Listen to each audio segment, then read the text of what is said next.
ওই মদিনার পথের ধুলি মাখতাম আমি পেলে সুরমা বলি।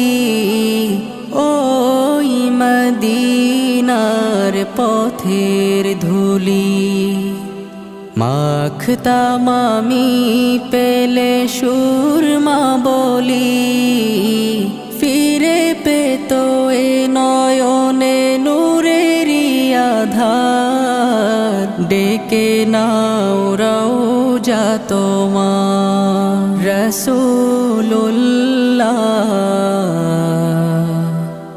কি উপায় হবে আমার রাসূলুল্লাহ।